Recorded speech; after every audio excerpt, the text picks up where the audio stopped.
We continue our discussion on what's going on in America at night. And listen to this headline. Breitbart News, blood money, Chinese government documents reveal detailed plan to subvert American culture using tech and Hollywood to target American children. That's a headline today by Catherine Hamilton, over the weekend, rather. And Chinese government documents and restricted military journals show how the Chinese Communist Party, the CCP, is using social media like TikTok and Hollywood to target vulnerable young consumers and tear at the fabric of American culture. And that's according to Peter Schweizer's new book, Blood Money, Why the Powerful Turn a Blind Eye While China Kills Americans.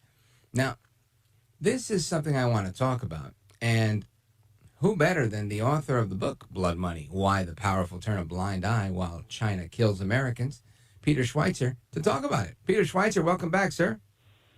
Great to be with you, Rich. Thanks for having me. You bet.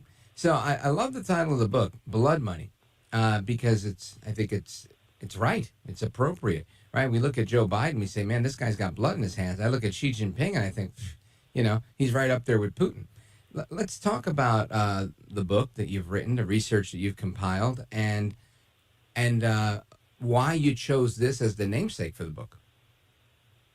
Well, it's really indicative, I think, of some of the problems we're facing in America. China certainly didn't cause those problems, but I think what I explained in the book, and the evidence is clear, that they have certainly exacerbated those problems. Social divisions that we have, they're fanning the flames. But at the same time, we have political leaders who really don't do anything about it. I don't think it's out of ignorance. I think it's out of the desire to avoid having to confront the issue, or the fact that they are, let's say, financially entangled. The way I look at it is America is on fire. China's holding an empty can of gasoline, and our leaders are sitting there silent, watching it happen.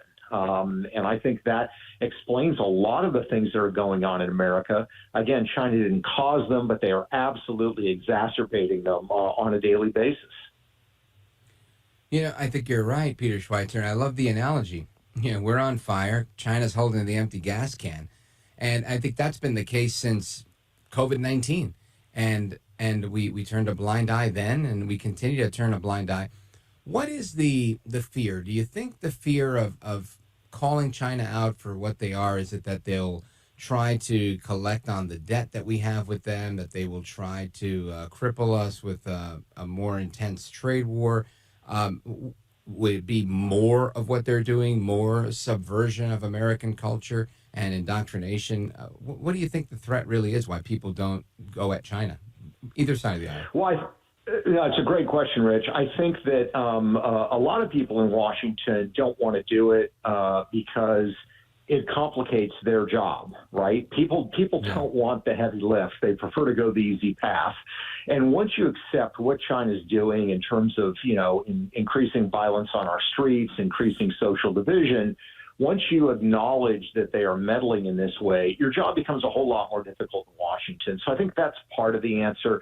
I do think for a smaller group of people, and this is people on both sides of the aisle, there's the added problem that they have financial entanglements. And that this means that China has leverage over them, or that this could be deeply embarrassing if they get into a public spat with China. So they are more conflicted, and I think less likely to want to raise the issue at all. And this involves people on both sides of the aisle. It certainly involves Joe Biden, and it also involves, for example, Mitch McConnell, the Republican leader in the Senate. Oh, for sure. We call him Mitch the Turtle McConnell. And I'm so happy that he's not going to be leader, right? But, I think those that are, Thune, the rest of them, his ilk, he's got people that he's groomed. Do you think he really steps away? Or is it like a Nancy Pelosi type of thing where, I think she's still very much in control. What say you? Well, Rich, people like to pick their successors, and the reason they like to pick their successors oftentimes is because they like to maintain a semblance of control. I think that is certainly what Mitch McConnell is looking for. I think in terms of China, his challenges or his entanglements are somewhat unique. I don't think any of the people that he has identified as successors quite fit the bill. His family is deeply entwined financially with China to the point that if he were to say or do something that was upsetting to Beijing, calling them out on these activities, they could destroy the family business. And Mitch McConnell certainly doesn't want to see that happen. But I think in general, the position on China, a lot of the Republican leadership has been weak. China recognizes that the way that you can pressure people in Washington, D.C. is not by going at them directly, but by simply going to the business community in America that wants access to Chinese markets and say, you lobby them on our behalf. So when President Trump, for example, introduced tariffs on Chinese goods when he was president, whether one agrees with that or not, the point is what China's response is interesting. They didn't go to Washington to debate it. They went to Silicon Valley and Wall Street and said to them, you will go and lobby on our behalf, because if you don't, you will not get the same access to our market you've had. So, of course, they dutifully did lobby the administration aggressively on it. It's interesting, right? It really is. And it goes right back to the question that you just answered for me, which was it makes their job difficult. This is why nobody fights with China, because they do have a lot of influence and they have a lot of money. And it seems like people are like, if I don't rock the boat too much, somehow, somewhere, I'll get some of this money. And things will continue to just flow nicely. And that's, I think, why they want to make nice.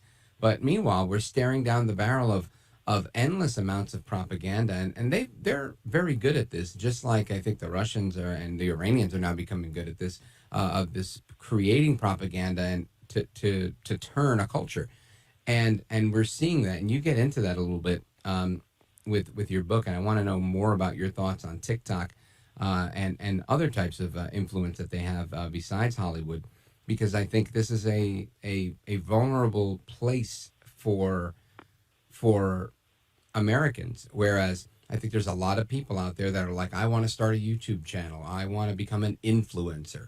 I want to, I'm trying to gain traction on Instagram, let's say, to promote my business or whatever content I create, etc. And then they go on TikTok and they flourish very quickly. And I know a lot of people that have gone on TikTok and they didn't make it on any other social platform, and now they're making it big on TikTok and they're making money and they're building these, million plus followings. And I ask myself, is this good? I don't know if it's good. I think it's a trap. So hold on to that thought. Folks, we're coming right back with Peter Schweizer. He's president of the Government Accountability Institute, and he's author of the brand new book. You got to get a copy for yourself and a copy to give away. Blood Money, Why the Powerful Turn a Blind Eye While China Kills Americans. Grab it on Amazon or wherever you get your books. Again, 2 copies. One for you, one for a gift. Don't go anywhere. Coming right back with Peter Schweizer. I'm Rich Valdes.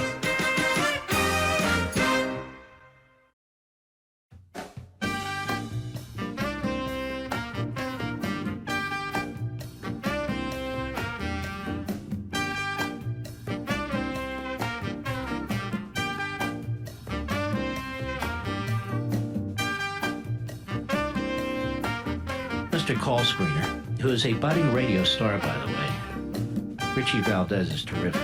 This is America at Night with Rich Valdes. Welcome back, familia. All right, amigos, we're back, and we are continuing with Peter Schweizer, president of the Government Accountability Institute and the author of the brand new book, Blood Money, Why the Powerful Turn a Blind Eye While China Kills Americans. Make sure you grab 2 copies, one for yourself, one to give away. Now, Peter Schweizer, I know that you're talking about different types of ways that China is subverting American culture using technology and the film industry, and they're targeting American children. Tell us more. Yeah, I mean, it's an all-out war on America. Well, we debate whether we might have a war with America. It's already here. Some of it involves the death of Americans. Certainly, you mentioned COVID. I talk in the book about how they maximize the body count for COVID by lying and deceiving to us, and then people in the medical establishment like Tony Fauci essentially covered up for them. But you also have deaths that occur through fentanyl. As I show in the book, while a lot of people look at the Mexican cartels as the main culprits, they're really the junior partners. China runs most of the operation involving fentanyl. And then you have issues of violence on America's streets. In 2018, China started smuggling into the United States this device called a Glock switch or an auto sear switch. It's highly illegal in the United States. You add it to a Glock handgun, and it will make a Glock handgun fully automatic. They were specifically marketing these to organized criminals, felons, and drug dealers in the United States. So we have a situation today where machine gun fire has returned to America's city streets. So they're doing all these things that are actually, killing Americans. But you also have their efforts to really divide us culturally. They do a lot of work online. There are hundreds of thousands, millions of social media accounts that have been established by Chinese military officers. They have large facilities where they set up accounts posing as Americans online in social media. And half of these accounts, Rich, will say America's a hopelessly racist, bigoted society. The other half of the accounts, again, posing as Americans, will say, I only like white people. They're working to try to pit us against each other. Mm-hmm. It's not to say we have these issues, sure, but they are trying to magnify them and intensify them, and they're being successful in doing so. Oh, yeah, and I think we see that all the time. And this is one of the things that I see with I'm going to call them my friends in the conspiracy community, and I think many of us are considered conspiracy theorists at times because the things we talk about eventually come true. But there are certain things that are out there that I think are manufactured, and I believe this racial divide in our country is not as deep and profound as the media or any of the propaganda mechanisms would have you believe. I think that this is something that was once a thing and isn't a thing anymore, but we're making it a thing, a pretend thing. And you've got a few race hustlers out there, Al Sharpton and others that are out there, Joe Biden, and they're exacerbating it. And I find like it's amazing how it reminds me of, not to overstate anything, but of Goebbels and how he, his idea of if you say it often enough, it'll be perceived as truth. I feel like we're there. Yeah. No, I think that's well said. And look, the bottom line is that there are people that benefit from racial division in America. And you talked about some of the domestic actors that generate money and revenue and donations by highlighting this problem. But you also have China that profits. They have a strategy that I'll lay out in the book. It's called Disintegration Warfare. That's what they call it. And they've really adopted this under President Xi. And the strategy is straight out of, the ancient Chinese strategist Sun Tzu, which is the best strategy is to beat your enemies without actually fighting them. And that's really what they are intent in doing. So they want to see America divided. They want to see America violent. They want to do things they can to increase that. And then they highlight these problems in America. And racial division has always been something that they have been interested in, back in the 1960s under Mao. But now with social media, they're able to really magnify it. It's the same thing, Rich, with a lot of the protests we had in 2020 with Black Lives Matter, a lot of the Hamas demonstrations that we're seeing today. Right. The organizers of those marches, the really hardcore organizers that put those events together and help them turn violent, are groups like FRSO and PSL. These are groups that are aligned with China. They have pledged their fealty to China and to the CCP. There is a flow of funds that occurs to these groups that's coming out of China. They talk and communicate. I quote from Chinese government reports where they're tracking the progress of these groups. And these groups, again, in 2020, you might have had people that were concerned about, race issues related to the police, and they wanted attention paid to it. These groups were going into those protests saying, no, all cops are racists. We need to abolish the police. And they started violent protests. And that's really what they're designed to do, is to push the extremes. And again, this is part of China's effort to sow social division in the United States. And it's working. It's working like a charm. Yeah. Now, Peter Yeah. Schweizer, the cover of your book, I see Gavin Newsom and Dr. Fauci and Adam Schiff and all out crazy AOC. And I see a bald guy. It's not me. Who's the bald guy? So his name is Roy Singham. Roy Singham is a American billionaire who moved to China. He's a Maoist. He made his money selling a business to an investment fund run by the Chinese government. He moved to China, and he has now poured $161 million in the last couple of years to radical causes in the United States. These are like these Antifa-type groups that are causing violence on the streets. He also, I mean, this is probably the biggest surprise to me in finding in the book, is he's also one of two China-based billionaires that are among the biggest funders of the trans movement in America. This I didn't expect to happen, but Roy Singham has poured money into the radical trans movement. The other one is a guy named Joe Tsai, who's the co-founder of Alibaba, which is the big sort of equivalent of Amazon in China. Yeah. It's a state-connected company. Joe Tsai has poured tens of millions of dollars into the trans movement.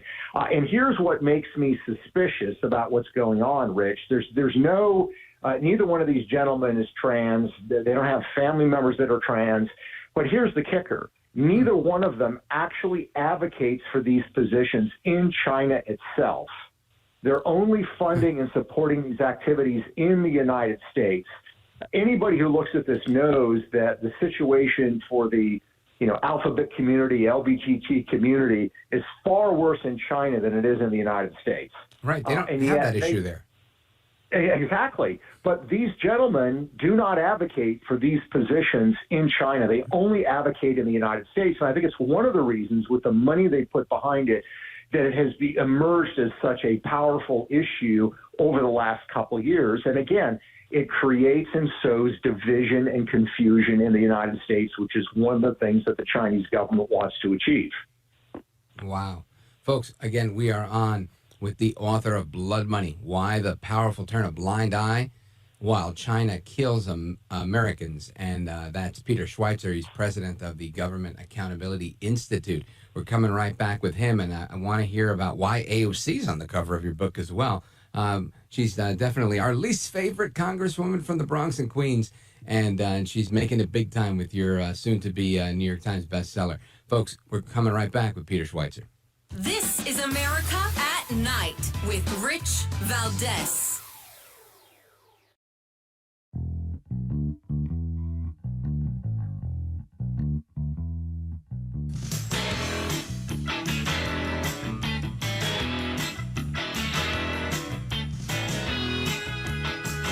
America at Night with Rich Valdes.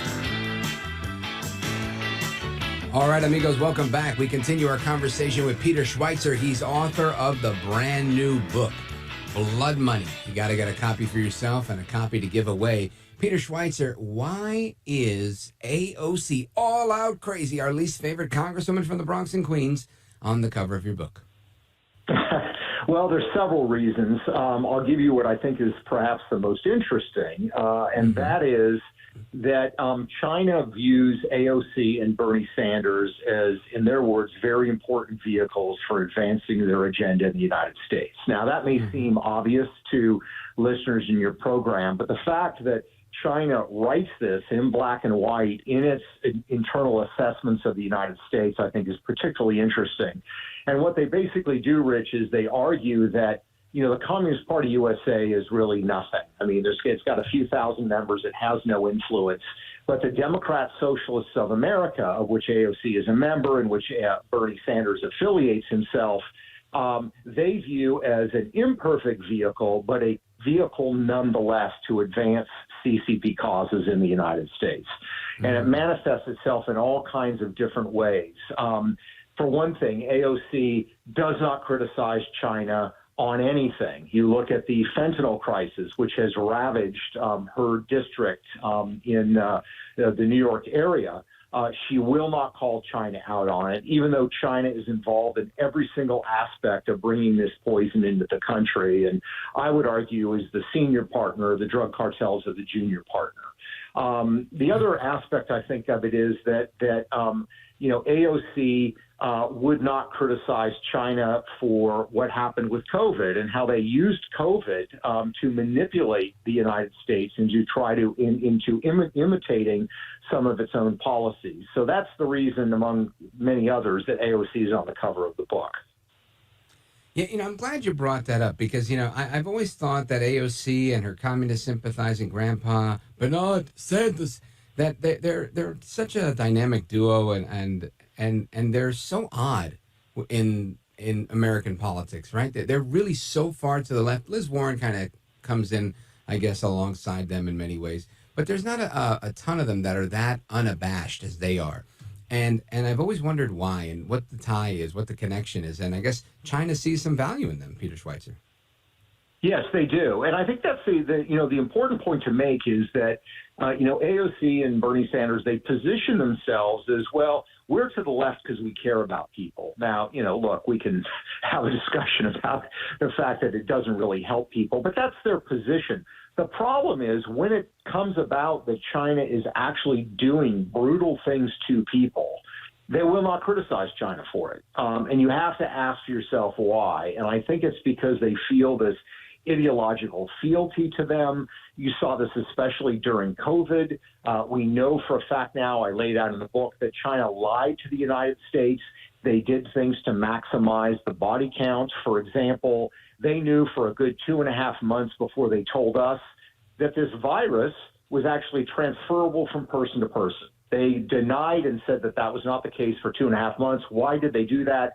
Because during that 2.5 months, they cornered the market on things like masks and other supplies for medical personnel. I'm not talking about the silly cloth masks that they told us to put on. I'm talking about the K95 masks that medical professionals were using when treating people. So this caused the deaths of, countless Americans. But AOC would never criticize them for it. She would never criticize China's brutal response to COVID domestically. She won't really criticize them on human rights issues. She won't challenge them on fentanyl. She professes to be concerned about violence in America. She wants to take away people's Second Amendment rights, but she will not call out China for smuggling these devices to our criminals that arms them effectively with machine guns. And that, to me, is indicative of an ideological commitment that is far more important to her than, quote unquote, hurting people or holding powerful people into account, because she will never do that for China. Peter Schweizer, let everybody know how they can keep up to speed with this amazing work that you're doing and how they can, the preferred way to get a copy of the book. You can get the book anywhere. We're debuting at #1 on the New York Times bestseller list. You can get it on Amazon. You can get it at Barnes & Noble, Costco, Target, Walmart. And you can keep up with our work at peterschweitzer.com. We also have a podcast called The Drilldown, and you can find out more information on that at thedrilldown.com. Outstanding. Folks, check out The Drilldown. Check out peterschweitzer.com and make sure you get a couple of copies of this book. You don't want to miss it. I'll never forget bumping into you. I think we met at Sean Hannity's Christmas party, and you were just giving us all this story, all this background about this woman that was going to run for president named Kamala Harris, and at the time, right? I think it was 2018 or so. And look at how that worked out, right? Peter Schweizer knows what's going on, folks. Peter Schweizer, you are a gentleman, a scholar, and a patriot. I thank you for being here, sir. Great to be with you as always, Rich. Thanks so much for having me.